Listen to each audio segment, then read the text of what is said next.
See.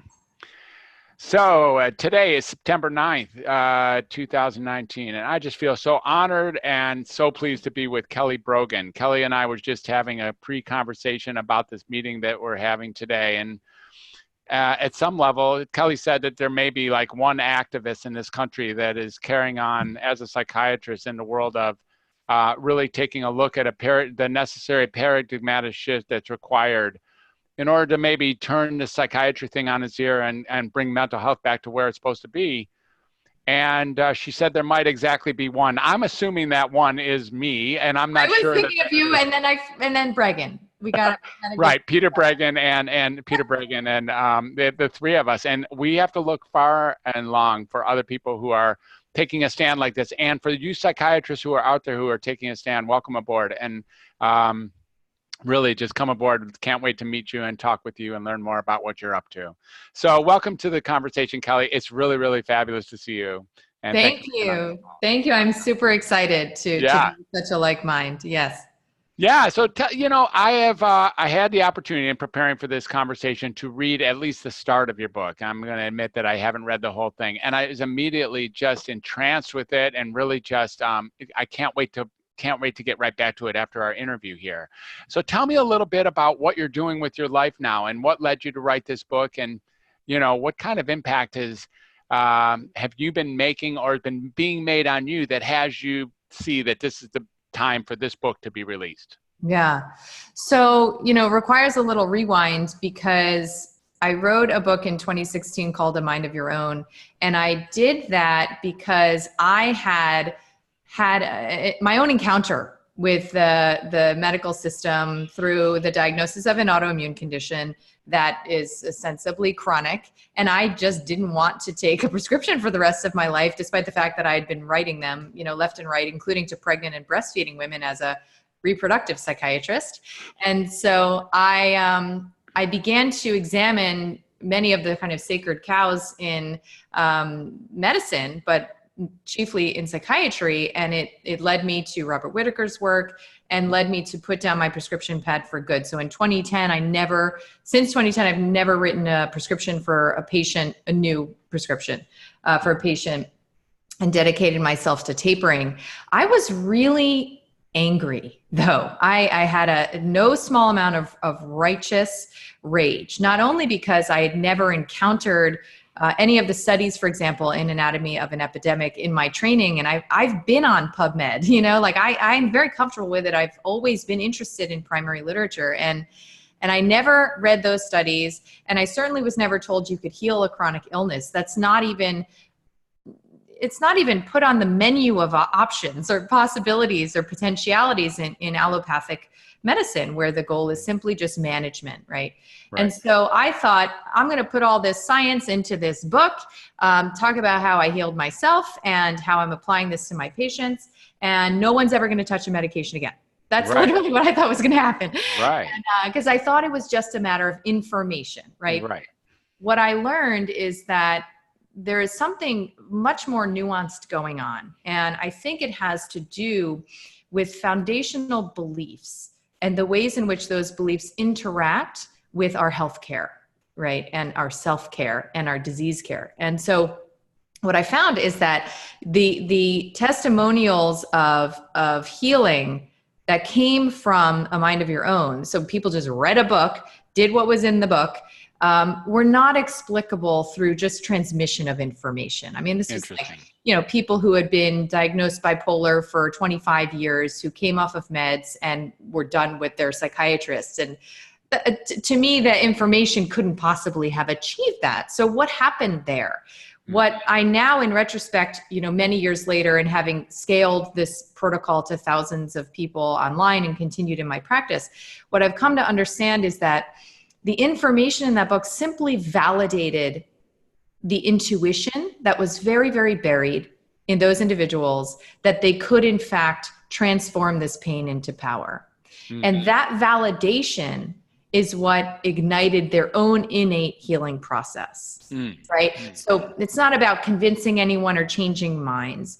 So at this point, I see myself potentially as not only a gatekeeper, to the pharmaceutical realm, so that I can do what I can to make sure that informed consent is possible, that people know about the untold story of these medications, both in terms of limited efficacy and adverse effects, but that also, people have these very basic tools to support and validate their inner sense that there is something better out there for them, that there is life beyond psychiatry available to them. And so a lot of what I've foregrounded is not only how to walk this path, potentially some of the road signs, but also these stories. I think we need to know what's possible in order to know what we desire for ourselves.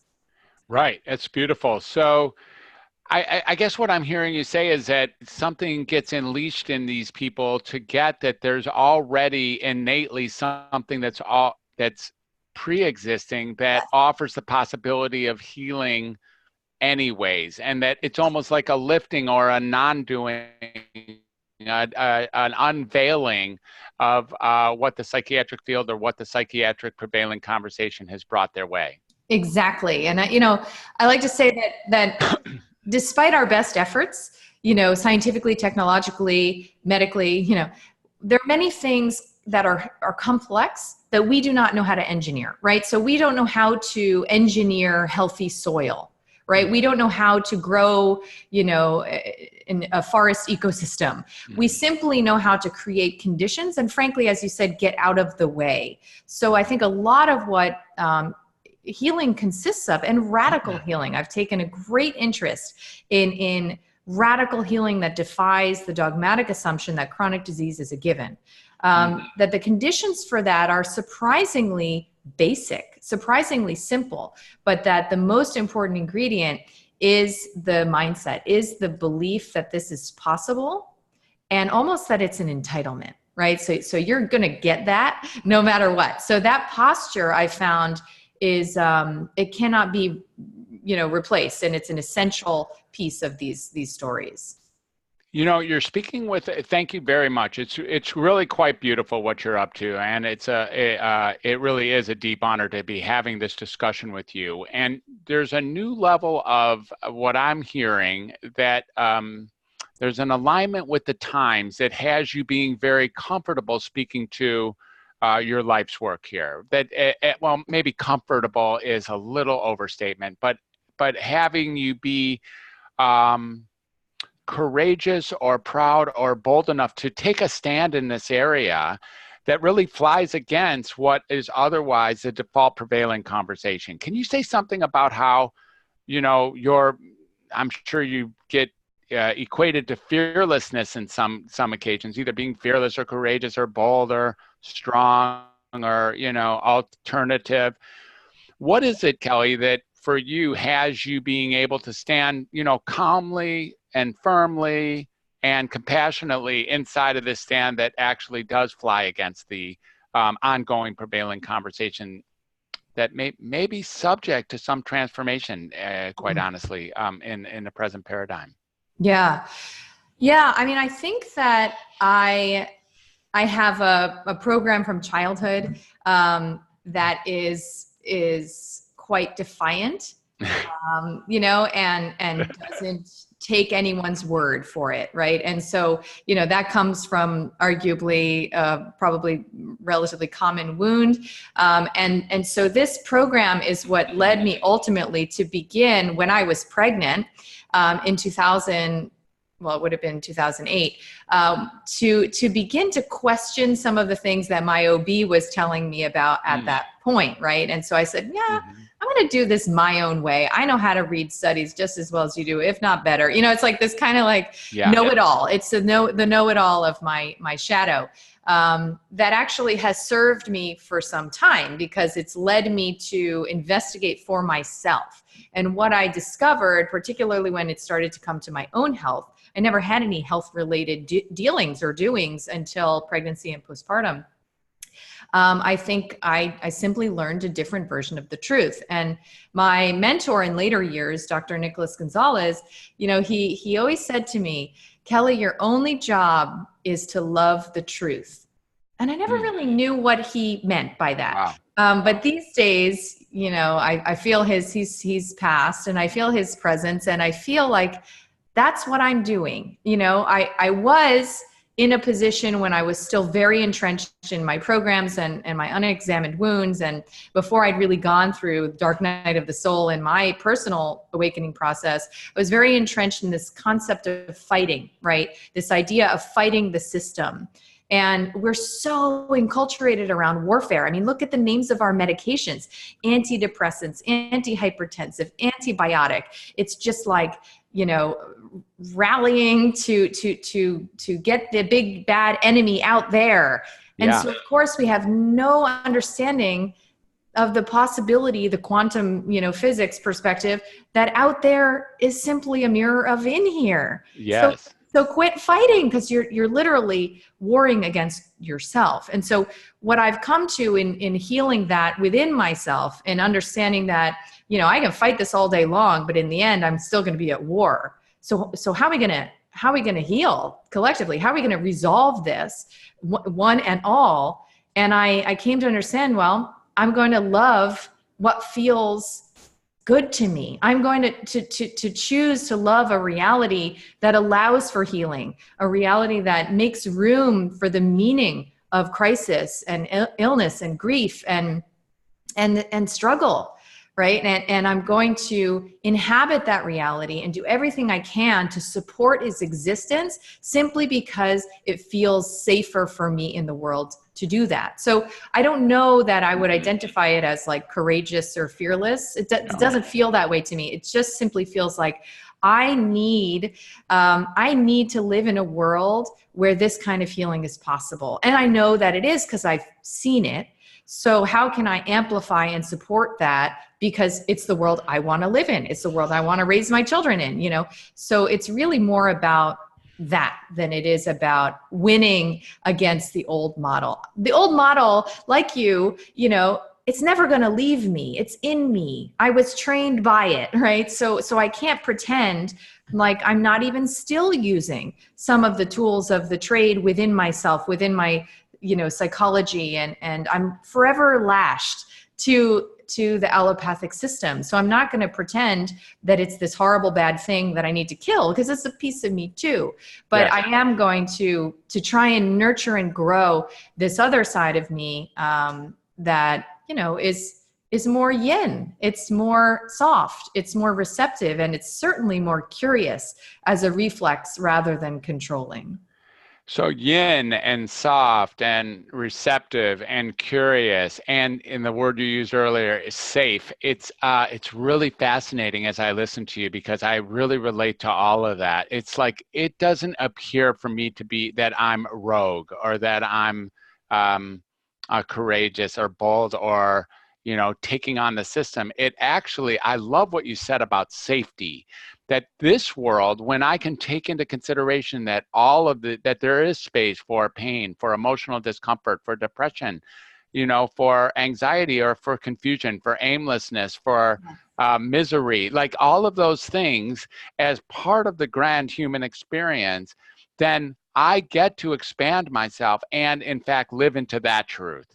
Yes. And when I bring out that to I don't even know that when I'm speaking that way as an MD or as a psychiatrist, it's having some, I really don't know as I'm doing it that it's having some kind of large impact over there.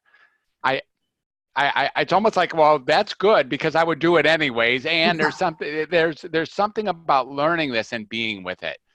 Really, really beautiful. What is,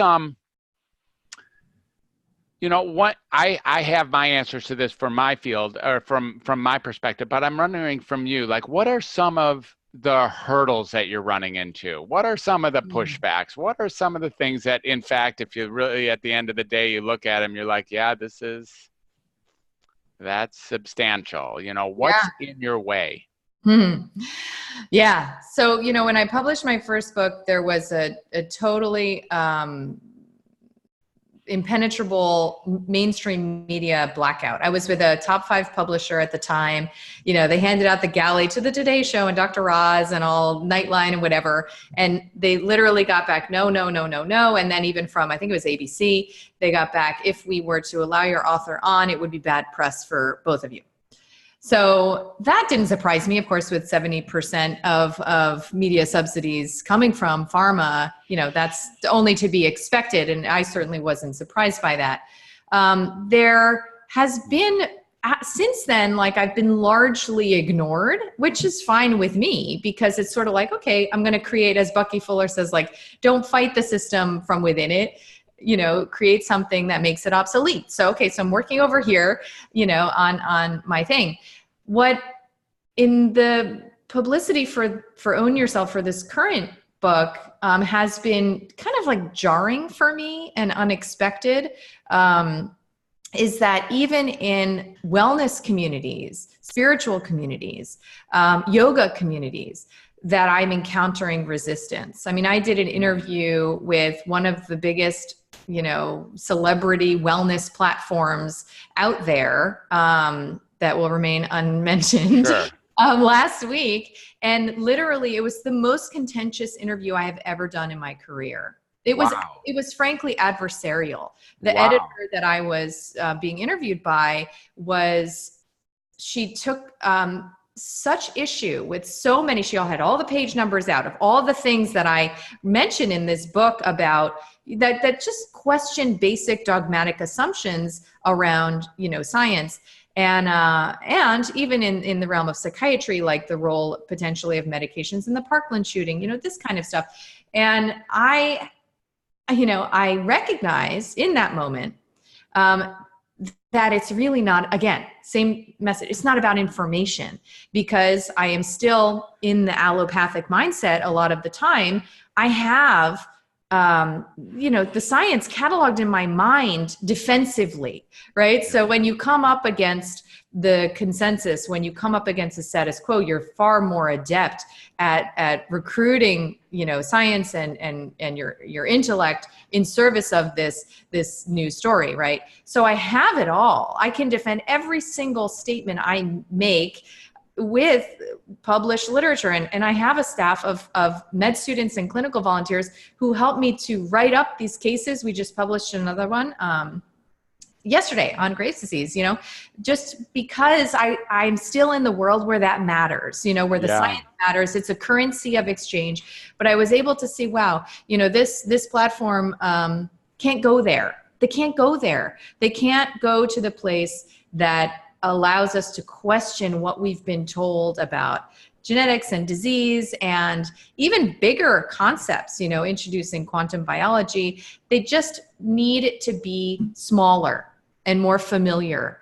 And I was there in my past. I get that, you know, but it's dissonant when it's even in these burgeoning communities that say they advocate for, you know, self-care and personal responsibility.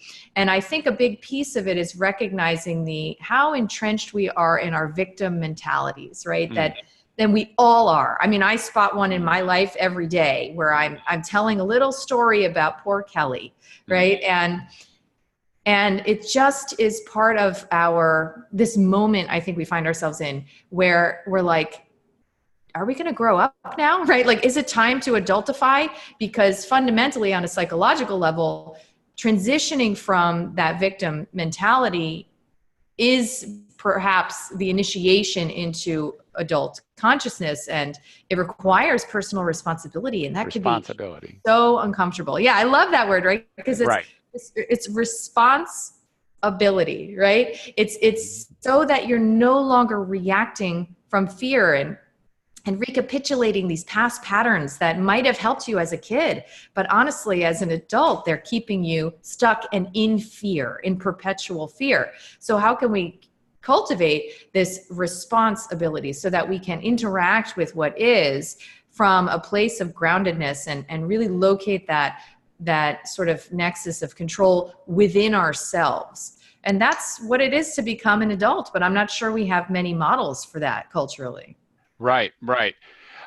So again, a completely beautiful answer. My follow-up goes something like this. I also completely resonate with that experience, number one. So, and number two, there's like, it's just like jaw-dropping when I bring this to who I know to be advanced thinkers who Yes. are on the cutting edge of so many different things and ready to take on what it is to be an evolved human, or what it is to be free and capable and functional and making a difference, like a transformation in the world around us, and grouping up and as global citizens, and hitting third world nations, and sustainability. And this is who they are. This is who they really are. I Yes. know them to be this. And then bringing this conversation into that land sometimes is just a massive slingshot out of it. Yes.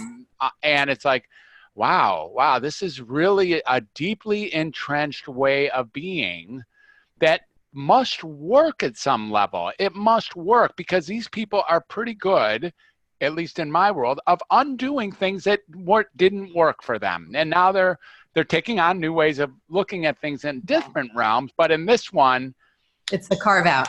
It really hangs on. It really does. So people like, especially in the diet, I have found myself more recently calling myself non-diagnosing rather than non-diagnosing and non-medicating. And I find this, it's like I no longer diagnose. So I don't just put down my prescription pad.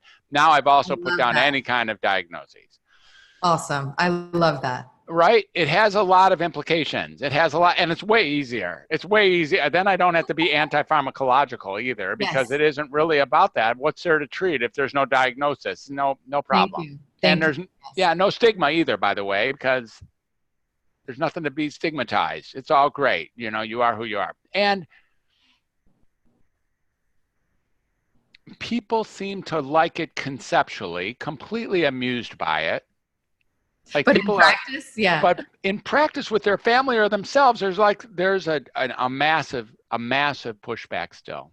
That's the bait and switch I've observed around this system, because there is something very validating. Okay, so we are all walking around with this deep, dark belief, I think, based on, childhood experiences, that something's wrong with us. Yeah, right. Right? Like, we're all hiding that secret belief, like something wrong with me in the world of us, you mean? Exactly. Yes? Exactly. Okay, yeah, I got that. And I hope that I can keep the mask up so that nobody ever finds out, right? Yeah. Like, I hope I can curate my traits, or be self-deprecating in an artful enough way or whatever, so that nobody sees just how broken and damaged and even sick I am. Yes. Right. And so when you sit in that chair and you get that diagnosis from your priest or priestess physician, it's something of like an anointment, huh? And it's validating, right? Because they're saying, yes, you're right. Something is wrong with you. And not only that, it's always been wrong with you, and it always will be. So the best you can do is to manage it. And so there is a moment where you feel seen, right? But what happens is when you habituate around that dynamic, not only are you obviously dependent, literally and figuratively, on this clinician, you become dependent on their transitional object, on that medication, literally, chemically, and otherwise. Yes. But what happens is that you identify in that, again, childlike posture of authority outside yourself. Mm-hmm. So that's kind of the bait and switch of it, is that there is no way for you to both assert your self-authority, agency, and to actualize an adult and remain a patient. They're incompatible, yes. Which is why you're trying to liberate people from even the labels, right? And you're saying, I'm not going to participate in that. But there's some part of them that feels like, well, then how do I know what's wrong with me? I know something's wrong with me. Exactly. And the truth is, like, how do we begin to I guess, relume a sense that there's meaning in what we understand to be our undesirable parts, the weird things that our, body does, the ways that we respond that are embarrassing to us, our anger, our shame, our rage, like our sadness, like how do we begin to turn towards our particular brand of that, our particular signature around that, and finally make peace with it. It's the most difficult work and very few people are doing it. But the people who I think get captured by the system, psychiatry, who get captured are exquisitely sensitive individuals. And in my opinion, are some of the most powerful and important at this moment in time, that their particular impact as visionaries, as healers, as artists, as creatives has never been more needed, right? To begin to fully dismantle this system that has run its course, that is predicated on straight lines, ones and zeros, and, bad and good. We need those kind of fluid, Alan Watts calls them the goos, right? So there's like the prickles and the goos, and there's these different kind of types of beings. And so I think that these highly sensitive folks are the ones who get captured, and they get told, this is what's wrong with you, when what I've observed is that's actually the seat of their power. Nobody's taught them how to use it. They have no guidance, no elders, and no true validation that would say, yes, I know you feel pain and I know you feel disconnection, and there's a way to transform that. There's a way to secure that under your own wings. Mm-hmm. Right. It's almost, this idea of like flipping it on its ear. The idea here is that the people who were calling abnormal, or who were agreeing that the hospital or the system has captured, who are just pure in their, the mismatch I think you speak of in your book, this mismatch between what they know to be necessary for their own soul and what's really going on the outside. And this mismatch creates some form of expression that appears to be odd to the homogeneous status quo. Yes.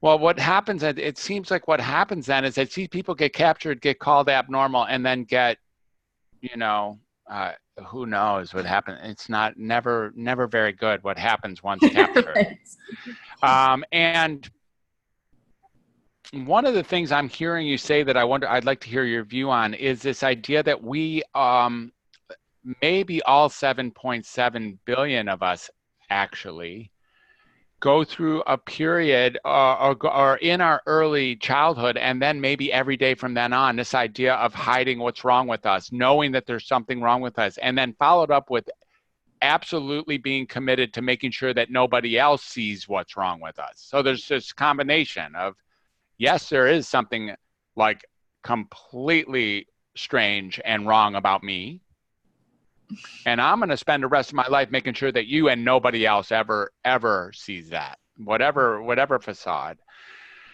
If it could be gotten by everyone that experience is in the essence of normalcy too, what would happen then is what I always wonder.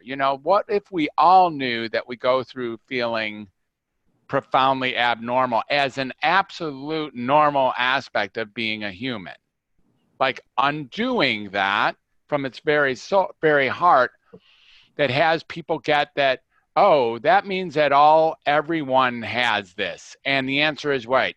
Actually, it's one of the most universal, if not the most universal emotional experience that we as humans all share.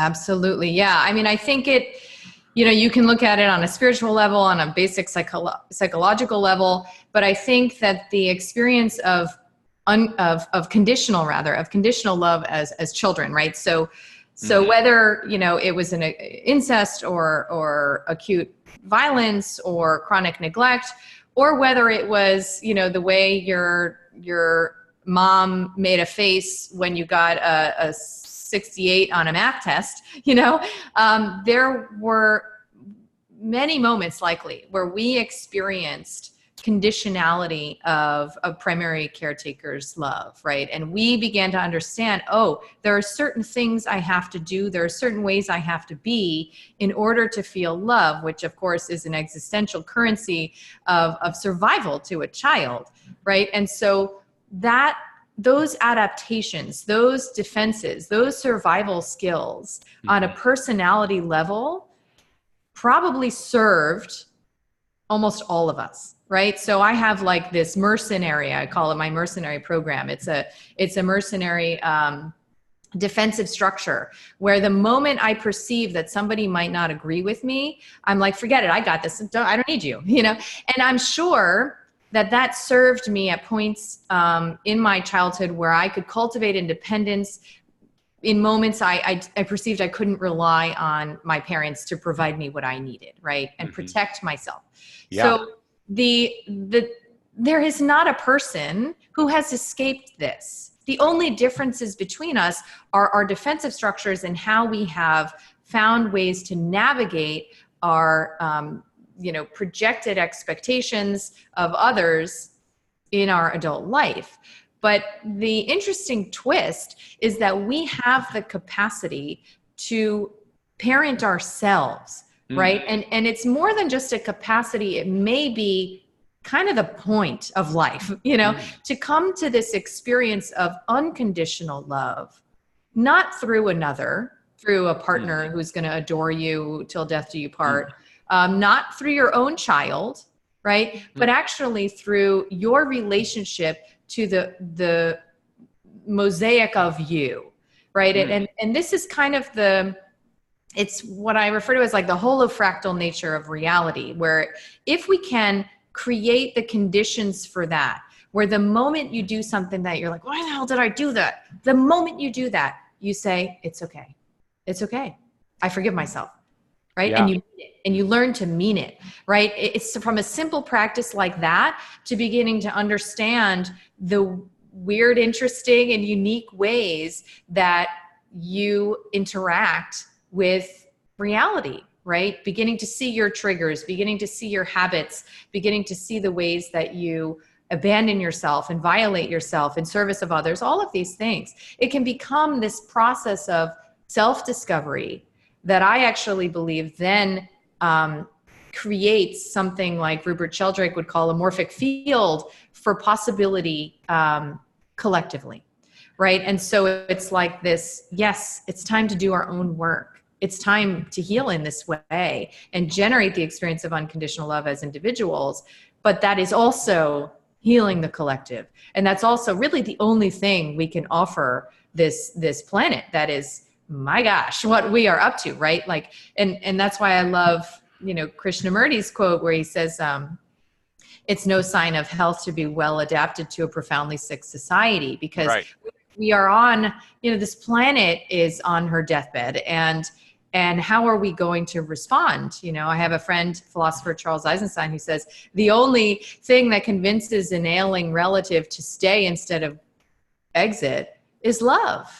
Right. So how do we really show that? But we can only show it to the planet, to others, to the capacity that we can feel it for ourselves. And that's why, whenever we feel sensitive to the judgment of others, odds are it's a metric of how much of that our own self-judgment is still active.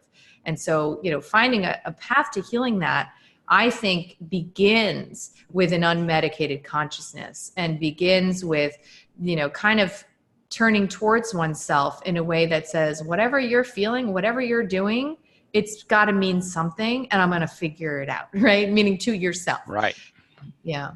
Beautiful. I really, really astonishing. I wonder if there's also just a space for this, what I like to call the second derivative of what you're talking about, which is to get also that when I'm judging myself, even that's okay.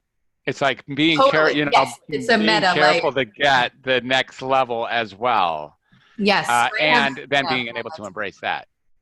Exactly. I love that you brought that up, because what can happen is, especially in the holistic health world of nutrition and lifestyle practices and all these things that we can be doing to make ourselves better and healthier, it's really, really critical. I call it kind of discipline without judgment. It's really critical to both exercise your choice, recognize and acknowledge, the power of your will and commitment, and then simultaneously do it without an agenda, right? Because what can happen is, as we're healing, we can sort of see it as some linear progression towards godliness or something, right? And what happens is then you're judging your past and previous iterations. And then, of course, anyone who reminds you of your own past self, you're going to judge, right? So for me, that would be like really stark, right? So I judge my previous prescribing psychiatrist self. And then naturally, anytime I meet a psychiatrist or clinician who believes what I did, I'm going to judge them too. And that serves no one, right? And it traps me in a world of not only direct judgment, but as you're describing, meta judgment of my judgment, because now I'm aware of the toxicity of judgment. So it's this recursive effort to allow everyone to be who they are and recognize that my only responsibility is to find okayness with what I am. And to learn to actually find meaning in it. I like to say that suffering ends where meaning begins. It really is true. If you can frame your process of whether it's, terminal cancer or, a diagnosis of OCD, if you can frame that with a different narrative that is more kind of peace-oriented, towards your own experience, then you'll find that your nervous system, literally on a physiologic level, stays in regeneration, doesn't flee into fight, flight, freeze, and that you have this capacity to cultivate that watching eye, that meta consciousness that allows you to interact with what is from a place of dispassion, from a place of neutrality, from a place of okayness. There's always that little voice that's saying, wow, gosh, what's happening now? This is interesting. And it's a totally different way of being. Yeah. Yeah, it is. It's great. So one of the, a lot of life is funny. And in summary. And last night and this morning, and I'm staying in a really an exquisite place in Vermont now, and I am staying with a truly extraordinary human being for the week that I'm lucky to be in the first of all in the same earth with, but let alone in his house with him. I love it. Really quite beautiful. And so some of the conversations that I've had recently have been about these words about manifestation, law of attraction, vibrational states, this idea of really already having everything I want all the time, including when that what shows up is actually what I'm calling for to show up, including pain and misery. Like that's what's next. Yep. Yes. So the opportunity, as we have this conversation, we might, while we're on it, that we're just kind of having a conversation, but this is an interesting vibrational conversation between two contemporary psychiatrists, after all. Yes. And the impact of this is entirely, as this stone gets thrown into the river, it's very unclear what the level of impact it is, not only what has led us to be on this call, but then what gets created as a result of you and I meeting on this call is very fun for me to just fantasize about. Like what is, what is the manifestation that has you and I speaking to this new nature of, well, it's not even new. It's speaking to the almost the old nature. The remembrance. Yeah. I love this word. I learned recently, anamnesia.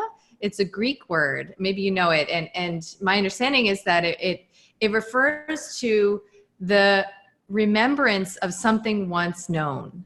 Oh, and that's great. Kind of, I think, the feeling that many of us are having. And of course, it's being dubbed an awakening process, or something of a zeitgeist right now. But it's like you sort of were like, is it new? Is it old? I think it's that feeling like like that validation that we have the capacity, given our credentials, to provide individuals. You know, we can help them to remember what they've always known, which is that they're perfect. They're perfect. Exactly. Literally Like, perfect. literally It's not perfect. some spiritual bypassy No. Pollyanna nonsense. That it's a worldview that allows for there to be emergent beauty in the exquisite design of the balance and totality of all of the reality that we perceive. And I love what you said. In fact, that you'll find that sentiment in the book. Be from my best friend, actually, Tara, who said that to me one day. I was complaining about, I don't, God knows what, like, you know, this house I couldn't sell or whatever. And she said, you know, I believe that if you don't have something, it's because you don't actually want it. Exactly right. You know? I was like, what are you talking about? I've been, you know, praying for this for years. And, you know, that was my superficial reaction. But of course, deep down, there were reasons that I wasn't ready to deal with what would come. You know, it's like Rilke says, I bastardize all these quotes, but you know, it's like, you won't get the answer until you can properly live it. You know, like there is if you want to call it a divine timing or some kind of really deeply meaningful unfoldment. And I think when we can get beyond the egoic echo chamber of our own childlike fears, and of course, this is in the realm of mystical experiences that people have, and many people in the world of psychiatry are natively predisposed to having. And of course, that gets you know, sort of put in the psychotic box. But once you enter into that realm, what do people come back and say?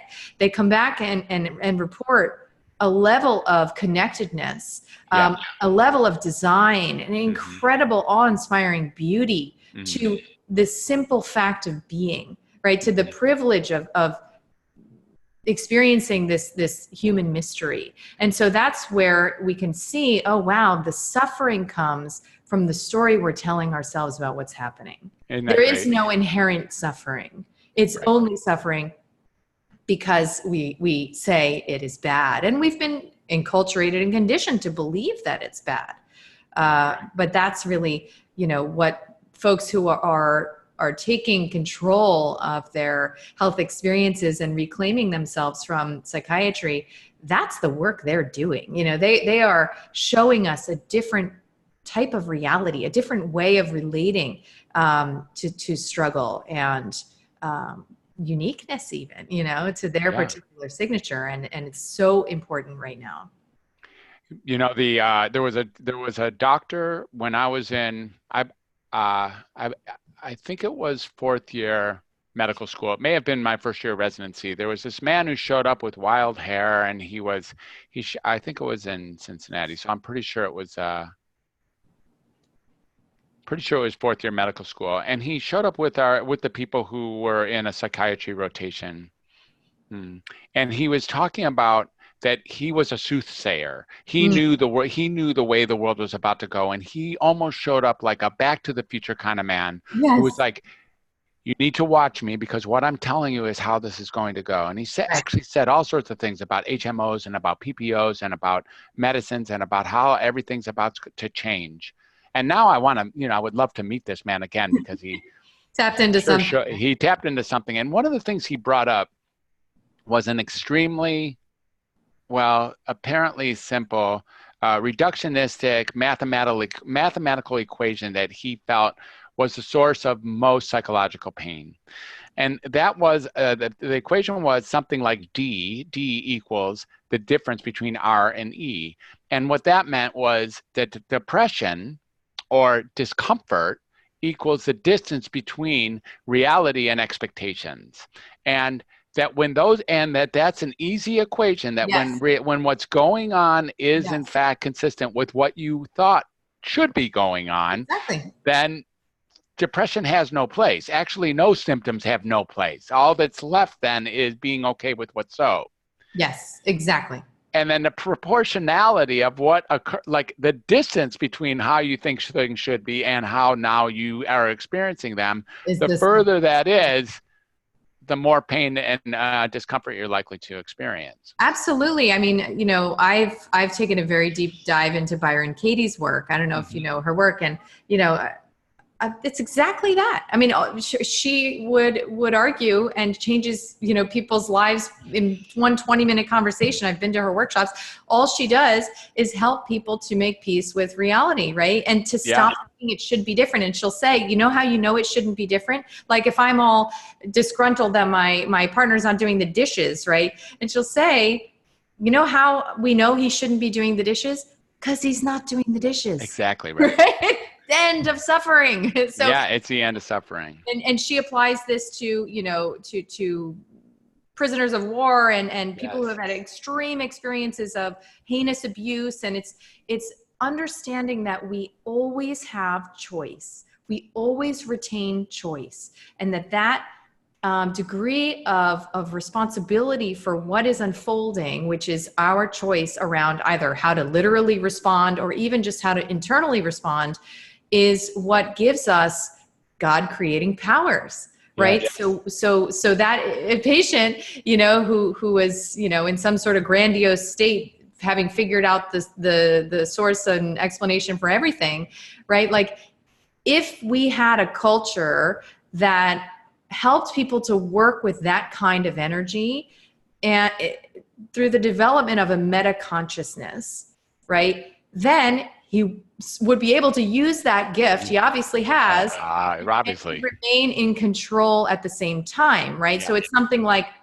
in the plant medicine world, indigenously, if a shaman is leading a ritual and a ceremony and drinks a plant medicine, he doesn't go nuts, right? He's not screaming and wildly running around. He's developed that meta consciousness that allows him to interact with these more mystical layers from a place of self-possession. Yeah. That is what we are asking, patients to do, with no framework, no toolkit, and, no holding, right? So I think that this is a major shift that we are participating in, and it's multi-layered. But it starts with coming in, I personally, my bias is I think it starts with very basic low-hanging fruit of like a physiologic foundation. Like how do you calm your nervous system down, resolve brain fog and headaches and, bloating and fatigue and insomnia and blood sugar imbalances and nutrient deficiencies. Let's just kind of like get that foundation strong so that you can see, because I have one case through my online program of treatment-resistant schizophrenia in a young man. And in 5 weeks, he was on Clozaril, and his mom was going to take him. I might have told you about this case. I still can't believe it. His mom was going to take him to Switzerland for euthanasia. Literally. No. Literally. And this woman is one of the most compassionate, loving individuals I've had the privilege of interacting with. And that's how bad it was for him. He was in a living hell on multiple medications from when he was in his early teens. And in 5 weeks of dietary change, he is now, I think he's almost completed his final medication taper. He volunteers, he stopped smoking, he's in the world in a way that she never imagined, probably he never imagined was possible, right? So to my mind, when it's that dramatic, we might be just dealing with something that there are probably 200 plus medical references on, which is the role of gliadin or wheat containing proteins in brain inflammation, right? So it might not be some spiritual walkabout you have to go on, but let's sort of like first chop wood, carry water, and make sure that you know how to ease your system before we understand what your particular journey is meant to be. But there's some reason that it's expressing in you in this way, and how can you turn toward it and begin that investigative process? Mm-hmm. Just awesome. Awesome, Kelly. Really, really great. So I know you're running up against it a little bit in time, and I have a couple more questions that I want to ask you. What the obvious one is, like, what's next for you? Like, where are we going? And can I come along? And so funny. Yeah. I mean, so it's interesting, and I know that you agree already, and can relate. But, you know, I've found that we're kind of at the end of an era, and that era is sort of like the master guru, the doctor patient, the external authority. Mm-hmm. And that doesn't mean that we have to go it alone. That there's this kind of paradox, like, yes, there's work you have to do, but you can do it with like minds. And so I saw the power of community when I had, you know, I have this 30-day protocol, very basic. I worked with, in my practice, one-on-one with patients, this same protocol. And then I took the same exact protocol and put it online, except the only difference was that there was a community, Facebook community, right? And so the outcomes that we continue to get from Vital Mind Reset, the online version of my private practice, literally make it look like I'm doing something wrong in my private practice, right? So it's like a real ego blow, because it's like the more contact somebody has with me, the slower the outcomes, the more limited they are relative to this online space where there's really no direct contact with me. Awesome. And there's the community. So that was very sobering to me. And, you know, the program is for serious, you know, sort of recovery processes, right? So it's not for everybody. So we created kind of a baby steps version. So again, if that's the yang, then the yin is this month-to-month membership, low-cost membership we created called Vital Life Project. That's for people who just kind of want to dip a toe in, or maybe they're not ready for whatever is on the other side of the tidal wave of their transformational portal through this month, right? And maybe they just want to sort of like slowly dip a toe in. And I found, you know, we're a couple of months into this, and this is meant to be the companion community to this book. That, wow, again, Kelly learns a lesson. It doesn't need to be this deep dive, hardcore, like go big or go home, which is kind of my personality, right? That in fact, we're having dramatic, you know, feedback of people sort of finally feeling like they're in this safe place, finally seeing, you know, the ways in which they were struggling to fix themselves, now kind of understanding that they just have to learn what their basic needs are and respond to those with loving attention, right? From this membership where we just do one little lifestyle hack challenge, you know, like go to bed at 9 p.m. a week per month. That's all we're doing. But it's a community of people who fundamentally believe in this mission. And so I think that, I don't know, I almost envision it. It's like we're slowly recognizing that we're all part of one big organism, right? And that every man or woman for herself, you know, or aligning with our team and fighting the rest, like that's not serving us, right? It's like the cancer model of the meta-organistic, organismic biology. And so it's like, okay, so we're recognizing we're different cell lines and different tissue types. And how can we find our type, right? Like our resonant, you know, our resonant frequencies. Like how can we come together and say, oh, you're a liver cell too, me too. Awesome. And that doesn't mean that the heart cells are wrong. It just means they're another organ, and good that they stay there, right? So I kind of see that happening. And, you know, and I feel that there is a growing energy for this mission, while there is also tremendous resistance. And that's the nature of it. It's the nature of it. So how can someone get more, other than picking up this book? And tell us a little bit about the book, just so people will know that what you just wrote. And, you know, it seems like it's your opus anyways for now. And so yeah, hopefully it's a mic drop for a while, because talk about a spiritual process. Writing a book is can bring your ego to its knees for sure. So it's called Own Yourself. It's out September 17th. And I'm hoping to, you know, really just equip people with a toolkit for navigating the dark night of the soul, but also specifically navigating, you know, sort of a non-medication based lifestyle in general. So there's like tips and tricks about how to work with UTI symptoms, you know, without taking an antibiotic.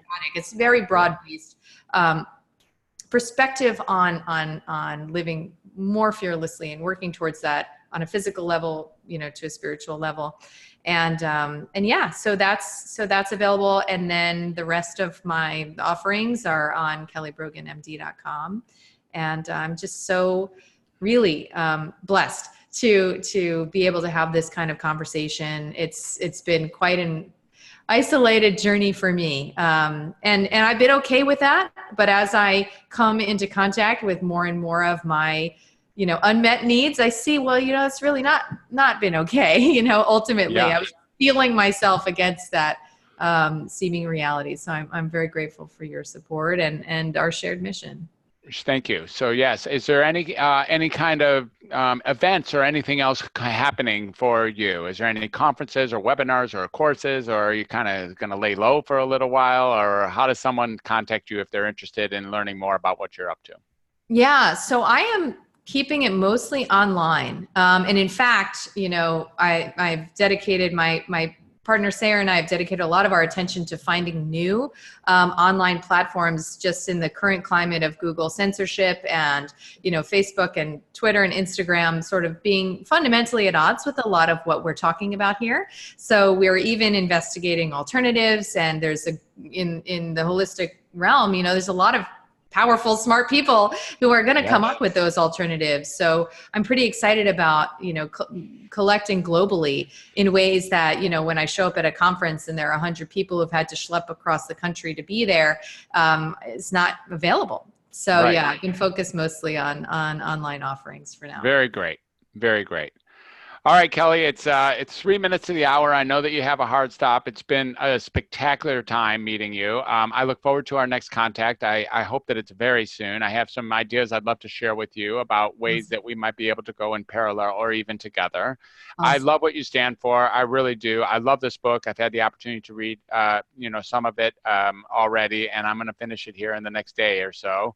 And I really love having a kindred spirit or someone who's really up to at least way close enough of a pathway. And however we got here was differently, but we're both here with eyes open. And so I really, really, really thank you for not only validating where I am, but for being, front edge and so, in fact, so humble, vulnerable, available, and brilliant, and beautiful too. So thank you so much for being exactly you. Thank you. Really, thank you so much. Yeah, you're welcome. We'll catch you on the next go around. Have a good afternoon. Thank you, Kelly Brogan, so much. You folks. This is Kelly Brogan. Kelly Brogan's a psychiatrist who we've run into each other in the last couple of years. Finally found out that we were both existent, and it's been a real pleasure interviewing Kelly today. And feel free to check either of us out if any of this is interesting to you. I'm at Dr. Fred at welcometohumanity.net. Kelly, what's any ways that they might be able to call you or email you? Sure. The email, it's just office@kellybroganmd.com. Okay, awesome. Perfect. All right. Have a great afternoon, Kelly, and a great week. Just a pleasure. Bye for now. Thank you. You're welcome. Ciao. Thank you.